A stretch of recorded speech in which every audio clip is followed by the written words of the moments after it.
محترم بزرگان گرامی، سامعین کرام، کل آخری رکعت میں ہم نے سورہ ہود کو شروع کیا تھا۔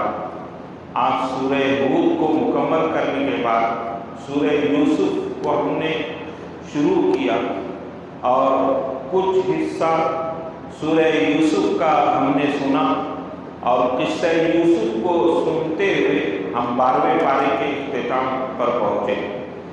انشاءاللہ دونوں صورتوں کا خلاصہ آپ کے سامنے پیش کروں گا۔ محترم سامعین، سورہ ہود ایسی سورت ہے جو سابقہ 7 قوموں پر عذاب اور ان پر ہولناکی کا تذکرہ سورہ ہود میں ملتا ہے۔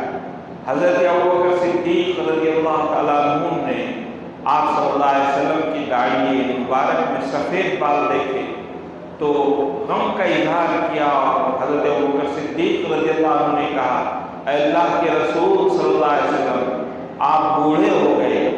حضرت جناب رسول اکرم صلی اللہ علیہ وسلم نے جواب دیا کہ اے ابوبکر، سورہ ہود نے، سورہ تکویر نے، سورہ نبا نے مجھے بوڑھا کر دیا۔ مطلب یہ ہے کہ ان صورتوں میں قیامت کی ہولناکی کو بیان کیا گیا، سابقہ قوموں پر عذاب کو بیان کیا گیا۔ ان عذاب کو اور سابقہ قوموں کی نافرمانیوں کو سن کر آپ صلی اللہ علیہ وسلم کی داڑھی مبارک میں بال سفید ہو گئے۔ یہ سورہ ہود جس کی شروعات الف لام را اور سورہ یوسف اس کی بھی شروعات حروف مقطعات الف لام را سے ہو رہی ہے۔ حروف مقطعات کے معانی اللہ اور اس کے رسول صلی اللہ علیہ وسلم کو معلوم ہے، لیکن ان عربی حروف کا صورتوں کے شروع میں لانے کا مقصد مفسرین ایک یہ بیان کرتے ہیں کہ ان حروف سے عربی زبان کی حفاظت کرنا ہے۔ جب حروف محفوظ ہوں گے تو زبان محفوظ رہے گی۔ اور دوسری وجہ ان حروف کے لانے کی یہ بیان کرتے ہیں کہ یہ برکت اور سعادت سے خالی نہیں۔ ان حروف مقطعات کی تلاوت کی جائے اور دعا کی جائے تو اللہ ان حروف مقطعات کی برکت سے اللہ دعا قبول فرماتے ہیں۔ تلاوت ہمارا مزاج نہیں رہا، تلاوت کو چھوڑ کر ہم حروف مقطعات کی، اسماء حسنہ کی اور بدرین کے صحابہ کے نام کی تختیاں اپنے گھروں میں اور اپنی دکانوں میں آویزہ کرتے ہیں۔ اگر اس نیت سے آویزہ کی جائے کہ ہم ان کو دیکھ کر ان کی تلاوت کریں گے، بدرین صحابہ کا نام لے کر ان کے اعمال کو یاد کر کے ہم ان جیسے بننے کی کوشش کریں گے تو پھر ان تختیوں سے اور ان لوحات سے اور ان تمغوں سے ہمارے لیے فائدہ ہے۔ اگر ہم ان کی طرف متوجہ نہ رہیں اور سورہ یاسین ہمارے گھر میں آویزہ ہے اور ہم آتے جاتے کوئی اس پر ہماری نگاہ نہیں پڑتی ہے اور سورہ یاسین ہماری زندگی میں نہیں ہے، اس کے مضامین پر ہمارا عمل نہیں ہے، تو پھر ایسے لوحات سے ہمیں کوئی فائدہ نہیں۔ تو بہرحال حروف مقطعات کی ہم کسی وقت تلاوت کریں اور دعا کریں، انشاءاللہ دعا قبول ہوگی۔ سورہ ہود میں سب سے پہلے قرآن کریم کا تذکرہ ہے، کتاب احکمت آیات۔ حضرت عبداللہ بن عباس رضی اللہ عنہ کہتے ہیں کہ قرآن کریم کی آیتیں محکم ہیں، یعنی منسوخ نہیں ہے، سب کے سب پختہ ہے، واضح ہے۔ پھر اس کے بعد دوسری صفت قرآن کریم کی بیان کی گئی، فصلت من لدن حکیم خبیر، کہ اس کے مضامین علیحدہ علیحدہ بیان کیے گئے، فصل در فصل بیان کیے گئے۔ کہیں حلال کا تذکرہ ہے، کہیں حرام کا تذکرہ ہے، کہیں جائز ہے، کہیں ناجائز ہے، کہیں عبادات ہے، کہیں معاملات ہے، کہیں معاشرت ہے، کہیں زندگی ہے، کہیں مسجد کی زندگی ہے، کہیں مارکیٹ کی زندگی ہے، تو اس طرح مضامین قرآن کریم کے علیحدہ علیحدہ بیان کیے گئے تاکہ ہر تلاوت کرنے والے کو سمجھ میں آ جائے۔ پھر یہ کہا گیا کہ اللہ سے معافی چاہو، اللہ سے معافی چاہو گے تو تمہیں خوب فائدہ دے گا، متاع حسن سے نوازے گا اور مقررہ مدت تک تمہیں یہ مہلت دے گا۔ اور بھی آگے قرآن کریم کا تذکرہ آتا ہے۔ کفار مکہ کہتے تھے کہ یہ قرآن کریم نعوذ باللہ آپ صلی اللہ علیہ وسلم نے گڑھ لیا ہے اور گڑھ کر پیش کیا گیا ہے۔ پہلے تو انہیں چیلنج دیا گیا جو اس صورت میں بیان کیا گیا، فَأْتُوا بِعَشْرِ سُوَرٍ مِثْلِهِ مُفْتَرَيَاتٍ وَادْعُوا مَنِ اسْتَطَعْتُمْ کہ قرآن میں تو 114 صورتیں ہیں، تم 10 صورتیں جیسی گھڑ کر لاؤ اور مدد کے لیے جس کو شامل کر سکتے ہو، بلا سکتے ہو، بلاؤ۔ یہ چیلنج دیا گیا۔ 10 صورتیں نہیں لا سکے قرآن کی جیسی تو پھر کہا گیا کہ فَأْتُوا بِسُورَةٍ مِّن مِثْلِهِ، جس آیت کو ہم نے کل سنا کہ ایک صورت کو بھی لا کر بتاؤ، لیکن ان کے صاف کہا گیا کہ تم قرآن جیسا کلام لا نہیں سکتے ہو۔ چنانچہ دشمنوں نے کوشش بھی کی اور کچھ عربی دا شاعروں کو اور مصنفین کو فارغ بھی کر دیا کہ ہم تمہارا خرچ برداشت کرتے ہیں، تم یکسو ہو جاؤ، غار میں پناہ لے لو، فکر معاش تم کو نہیں رہے گی، قرآن کی جیسی آیتیں گڑھ کر لاؤ۔ لیکن کوشش کرنے والا کوشش کرتے بیٹھا رہا، قرآن کریم کی طرح آیتیں لکھتا لیکن پھر پھاڑ کر پھینک دیتا کہ نہیں یہ قرآن کی مشابہ نہیں ہو سکتا ہے، اور پھر اس نے اعتراف کر لیا کہ یہ انسانی کلام نہیں ہے بلکہ یہ اللہ کا کلام ہے۔ اس صورت میں جنت اور جہنم کا بھی تذکرہ ہے۔ مومنین کو اللہ تبارک و تعالی جنت سے نوازیں گے اور کافرین کے لیے آخرت میں کوئی جنت کا کوئی حصہ نہیں ہوگا۔ صاف کہا گیا من یرید الآخرہ من یرید زینت الحیات الدنیا، جو دنیا کی زینت چاہتا ہو اللہ اس کو دنیا کی زینت دے دیتے ہیں اور آخرت میں اس کا کوئی حصہ نہیں ہوتا ہے۔ لیکن مومن اپنے عمل سے دنیا کو نہیں چاہتا ہے، مومن اپنے عمل سے آخرت کو چاہتا ہے، تو اللہ تبارک و تعالی آخرت کے ساتھ ساتھ اس کی دنیا بھی درست فرما دیتے ہیں اور دنیا بھی جو ہے اس کی بنا دیتے ہیں۔ آخرت میں تو اسے حصہ ملتا ہی ملتا، لیکن دنیا بھی جبرن اور کرہن اس کے پاس آتی ہے۔ اس لیے ہمارا اپنا مقصد آخرت ہونا چاہیے۔ دنیا کافر کا مقصد ہوتا ہے، دنیا کی نیرنگیاں، دنیا کی خوشیاں یہ کافر کا مقصد ہے۔ ہم جب آخرت اپنا مقصد بنائیں گے تو دنیا ہمیں خود بخود حاصل ہو جائے گی، اللہ دنیا سے بھی ہمیں محروم نہیں فرمائیں گے۔ یہ ایک مضمون تھا۔ اور سابقہ قوموں میں قوم نوح، قوم عاد، قوم سمود، قوم لوط، قوم شعیب اور قوم فرعون کے واقعات کو بیان کیا گیا ہے۔ جہاں بجا یہ واقعات آتے رہتے ہیں۔ حضرت نوح علیہ السلام ابو الانبیاء ہے، 950 سال دعوت و تبلیغ کے فریضے کو انجام دیا، 3 پشتوں کو لگاتار دعوت دی، لیکن قوم ایمان نہیں لائی۔ قوم نے یہی کہا کہ اے نوح، ہم دیکھتے ہیں کہ کمزور لوگ تم پر ایمان لائیں، ہم ان کمزور لوگوں کے ساتھ اٹھ نہیں سکتے، بیٹھ نہیں سکتے۔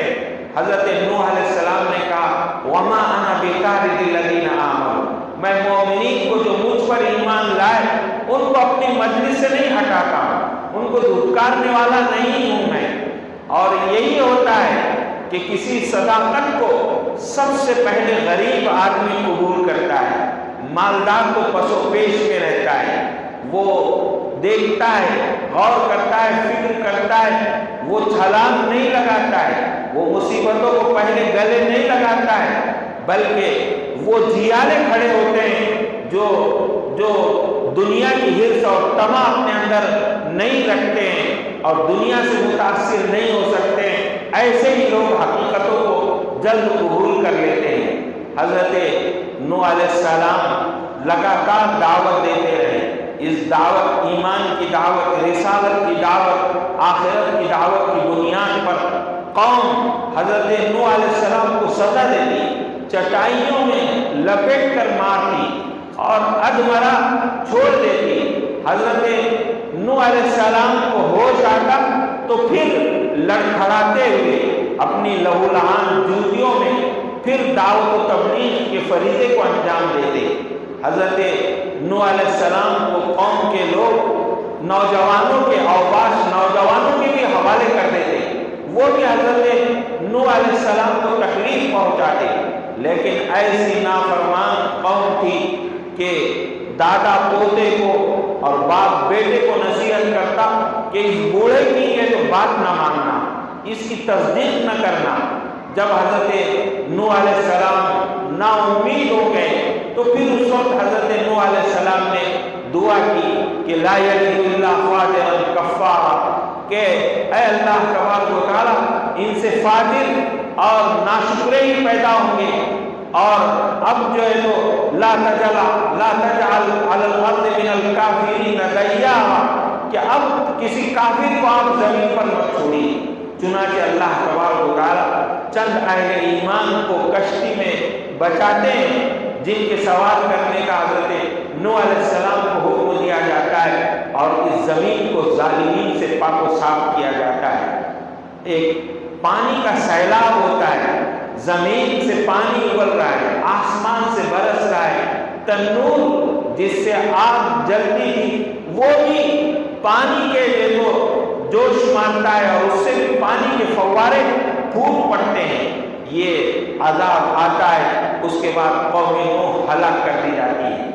وَإِلَىٰ عَادٍ أَخَاهُمْ هُودًا، قوم عاد کی طرف حضرت ہود علیہ السلام کو بھی بھیجا جاتا ہے۔ حضرت ہود علیہ السلام بھی سمجھاتے ہیں لیکن قوم نہیں مانتی ہے، کوئی اطاعت اور فرمانبرداری نہیں کرتی ہے۔ بارہا یہ تاکید بھی کرتے ہیں کہ میں تم سے کوئی اجر نہیں مانگتا ہوں اور کوئی بدلہ نہیں چاہتا ہوں، اللہ پر ایمان لاؤ، رسالت پر ایمان لاؤ، آخرت پر ایمان لاؤ، لیکن قوم نہیں مانتی۔ اللہ تبارک و تعالیٰ اس قوم کو بھی آندھیوں سے اور طوفان سے ہلاک و برباد کر دیتے ہیں۔ وَإِلَىٰ عَادٍ أَخَاهُمْ هُودًا، ایسے ہی وَإِلَىٰ ثَمُودَ أَخَاهُمْ صَالِحًا، قوم ثمود کی طرف حضرت صالح علیہ السلام کو بھیجا جاتا ہے۔ حضرت صالح علیہ السلام بھی اپنے قوم کو بہت سمجھاتے ہیں۔ حضرت صالح علیہ السلام کو بطور نشانی اور علامت کے اونٹنی بھی دی جاتی ہے کہ اس اونٹنی کو دیکھو جو پہاڑ سے پیدا ہوئی ہے، جتنا کھاتی ہے، جتنا پیتی ہے، اتنا ہی قوم کو دودھ بھی دیتی ہے۔ حضرت صالح علیہ السلام کی اونٹنی بہت زبردست اور طاقتور تھی، جس طرف جاتی تھی جنگل میں سب چارہ پانی چٹ کر جاتی تھی۔ قوم نے کہا کہ صالح یہ تو ہمارے جانوروں کے ساتھ ناانصافی ہے، تمہاری اونٹنی سب کچھ کھا جاتی ہے۔ حضرت صالح علیہ السلام نے کہا کہ یہ اللہ کی نشانی ہے، یہ اللہ کی اونٹنی ہے، اس کی نسبت اللہ کی طرف ہے، یہ ایک دن ایک طرف جائے گی، تمہارے جانور دوسرے طرف جائیں گے، اور اس کا خیال رکھو، یہ اگر کھاتی بھی ہے تو تمہیں جو ہے تو فائدے میں دودھ بھی دیتی ہے، یہ اللہ کی نشانی ہے۔ لا تمسوها بسوء فیأخذکم عذاب علیم، اللہ کی اس نشانی کی بے حرمتی کرو گے تو تمہیں دردناک عذاب لاحق ہوگا۔ لیکن نافرمانوں میں وہی لالچ اور وہی روش پائی جاتی ہے جو آج بھی ہے۔ قوم کی ایک عورت نے لالچ دی نوجوانوں کو کہ اگر کوئی اس اونٹنی کو ذبح کر لے گا تو وہ مجھ سے شادی کر لے گا۔ دو نوجوان کھڑے ہوئے اور انہوں نے اونٹنی کی بے حرمتی کی۔ اللہ تبارک و تعالیٰ نے ان پر آندھی اور طوفان اور زلزلے کو مسلط کیا۔ یہ اس طرح حضرت صالح علیہ السلام کی قوم ہلاک و برباد کر دی گئی، قوم لوط بھی ہلاک و برباد کر دی گئی۔ قوم لوط کے اندر مرد کا مرد سے اپنی ضرورت کو پورا کرنے کا رواج تھا۔ حضرت لوط علیہ السلام نے صاف کہا ہاؤلائی بنا کی ہن اطہر لکم، یہ میری بیٹیاں ہیں، تمہارے لیے پاک ہے، حلال ہے۔ اور صاف قوم لوط حضرت لوط علیہ السلام کی قوم کہنے لگی کہ نہیں، لوط ہم اس حرکت سے اور اس عمل سے باز نہیں آنے والے۔ چنانچہ فرشتوں کو حضرت جبرائیل، اسرافیل، میکائیل کو بھیجا گیا کہ جاؤ اور قوم لوط کی بستی کو الٹ دو۔ یہ بستی والے قوم لوط پر جانے سے پہلے حضرت ابراہیم علیہ السلام کے پاس آئے۔ حضرت ابراہیم علیہ السلام مہمان نواز تھے۔ حضرت ابراہیم علیہ السلام نے اپنی عادت کے مطابق ان فرشتوں کو کھانا پیش کیا، تلا ہوا بھونا ہوا بچڑا لے آئے، لیکن فرشتے کھانے سے پاک رہتے ہیں۔ حضرت ابراہیم علیہ السلام سمجھے کہ دشمن تو نہیں ہے، اس لیے ان فرشتوں نے اپنی صورتحال واضح کر دی کہ اے ابراہیم، ہم جا رہے ہیں قوم لوط ہمارا مقصد ہے، آپ ہم سے ڈرے اور خوف نہ کھائے، ہم آپ کو بیٹے کی پیدائش کی خوشخبری دیتے ہیں۔ اس طرح یہ بشارت حضرت ابراہیم علیہ السلام کو دی۔ اس صورت میں مہمان نوازی کے آداب بھی بیان کیے گئے کہ انسان مہمان جب پہنچے، کوئی بھی بھوکا اور آنے والا نیا جب پہنچے تو پہلے سلام کیا جائے، پھر جو چیز موجود ہو اسے پیش کیا جائے، اور پیش کرنے میں یہ نہ ہو کہ مہمان کو اس کمرے میں اس کمرے میں اٹھنے کی زحمت دی جائے، بلکہ جہاں جو مناسب ہو وہ پیش کیا جائے۔ اس طرح مہمان نوازی کے آداب حضرت ابراہیم علیہ السلام کے اس واقعے سے بھی تو ہمیں ملتے ہیں۔ حضرت لوط علیہ السلام نے قوم کو سمجھایا، اور قوم کے سمجھانے میں جو جملے کہے وہ بڑے ہمارے لیے عبرتناک ہیں۔ لو کان لی بکم قوۃ او آوی الی رکن شدید، آج کوئی طاقت ہوتی، آج کوئی مضبوط سہارا ہوتا تو اے نوجوانوں میں تم کو گناہ سے باز رکھتا۔ الیس منکم رجل رشید، کیا تم میں کوئی نیک آدمی نہیں ہے؟ آج یہی حال ہے گناہوں کا، برائیوں کا، محلوں میں، ہمارے علاقوں میں یہی حال ہے۔ نوجوان غلط راہوں پر چل پڑے ہیں، نشہ، زنا، چوری، دھوکہ، یہ سب ہماری بھی روحانی بیماریاں عام ہوتی جا رہی ہیں۔ آج یہ آیتیں ہمیں سنائی جا رہی ہے، الیس منکم رجل رشید، کیا کوئی نیک آدمی نہیں ہے؟ کیا کوئی ایسی جماعت نہیں ہے کہ جو اٹھ کھڑی ہو اور ہاتھ پکڑ لے، ظالم کو ظلم سے روک دے، ظالم کو، گناہگار کو اس کے گناہ سے جو باز رکھے۔ اسی طرح حضرت موسیٰ علیہ السلام کا بھی تذکرہ اس صورت میں ملتا ہے، اور صاف کہا گیا فَلَوْلَا كَانَ مِنَ الْقُرُونِ مِنْ قَبْلِكُمْ أُولُو بَقِيَّةٍ يَنْهَوْنَ عَنِ الْفَسَادِ، اگر ان سابقہ قوموں میں اگر کچھ عقل مند لوگ ہوتے جو فساد سے روکتے تو ہم ان بستیوں کو ہلاک نہ کرتے، ان بستیوں کو برباد نہ کرتے۔ تو معلوم ہوا کہ عذاب اس وقت آتا ہے جب برائی کرنے والے بھی سر چڑھ کر برائی کرتے ہیں اور انہیں کوئی روکنے والا نہیں ہوتا ہے۔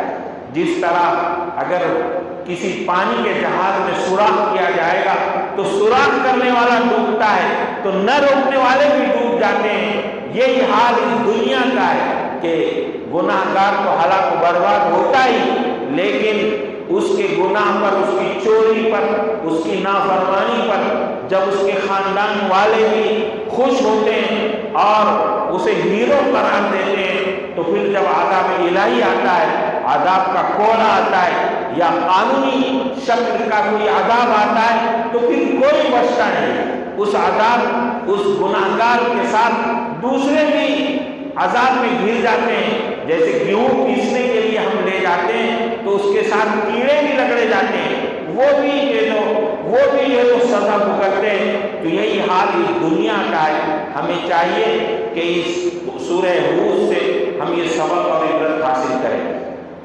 اس سورت کے بعد ہم نے سورہ یوسف کو سنا۔ سورہ یوسف واقعی ایک طویل سورت ہے جو بہت وقت چاہتی ہے، اور میں یہ سمجھتا ہوں کہ اس سورت کو مکمل طور پر ہم کل ہی سن لیں تو بڑا اچھا رہے گا۔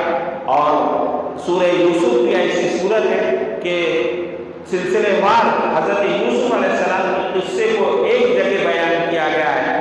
دیگر انبیاء کرام کے تذکرے، ان کا نام مختلف جگہ پر قرآن میں ملتا ہے، لیکن سورہ یوسف ایسی سورت ہے کہ اس سورت میں تفصیلی واقعہ حضرت یوسف علیہ السلام کا ملتا ہے، پیدائش سے لے کر وفات تک اور زندگی کے ہر موڑ پر۔ اور سورہ یوسف کو اس اعتبار سے بھی کہا گیا نحن نقص علیک احسن القصص بما اوحینا الیک ھذا القرآن وَإِن كُنتَ مِن قَبْلِهِ لَمِنَ الْغَافِلِينَ، کہ سورہ یوسف میں نصیحت ہے اور سورہ یوسف سے تمہیں ایک سبق اور عبرت دینا ہے۔ چند چیزیں سن لیتے ہیں سورہ یوسف کی۔ سورہ یوسف کا شان نزول یہ ہے کہ مدینے کے یہودیوں نے آپ صلی اللہ علیہ وسلم کے پاس سوال بھیجا کہ جاؤ اور سوال کرو کہ اے محمد صلی اللہ علیہ وسلم، اگر آپ نبی برحق ہے تو ہمیں یہ بتاؤ کہ یعقوب علیہ السلام کی اولاد ملک شام سے ملک مصر کیوں آئی، اور ہمیں یہ بتاؤ کہ کون سا نبی ملک شام سے ملک مصر لایا گیا۔ اب یہ سوال یہودیوں نے کیا، اور ظاہر بات ہے مکہ مکرمہ میں اس سوال سے کوئی واقف نہیں تھا۔ تورات، انجیل، زبور جو پہلی آسمانی کتابیں تھیں ان میں یوسف علیہ السلام کے حالات اور واقعات تھے، کوئی جو مکے والوں میں اسے نہیں جانتا تھا۔ اس لیے اللہ تبارک و تعالیٰ نے اس سوال کے جواب میں مکمل صورت آپ صلی اللہ علیہ وسلم پر نازل کر دی۔ یہود کے جوابات اس صورت میں ملتے ہیں، اور زندگی کے ہر موڑ پر سورہ یوسف جو تو ہماری رہنمائی کرتا ہے، ایک ہمت، ایک طاقت اور قوت سورہ یوسف سے جو تو ہمیں ملتی ہے۔ اس لیے مکمل ہمیں سورہ یوسف سے نوازا گیا، اور ایسی خوبصورت انداز میں اس کی تفسیر قرآن کریم کے اندر اس واقع یوسف کو بیان کیا گیا کہ عقل بھی جو ہے اس سے دنگ رہ جاتی ہے۔ ہم دعا کرتے ہیں کہ اللہ ہمیں سورہ یوسف سے سبق اور عبرت حاصل کرنے کی توفیق عطا فرمائے۔ انشاءاللہ کل سورہ یوسف کو ہم شروع سے آخر تک سنیں گے۔ دعا فرمائیے کہ اللہ قرآن کو ہمارے لیے زندگی کے گزارنے کا ایک ذریعہ بنائے، اور ہمارے لیے سورہ یوسف سے اور سورہ ہود سے اور تمام قرآن کریم سے ہمارے سینے کو منور کر دے، اور ہماری زندگیوں میں ایک نیا انقلاب آ جائے۔ اس قرآن کریم کے صورتوں کو اور خلاصوں کو سن کر ہم ایک نئی راہ اختیار کریں، اور نئی فکر جو ہے ہم لے کر جائیں۔ اللہ ہمیں سمجھ عطا فرمائے۔ وآخر دعوانا ان الحمد للہ رب العالمین۔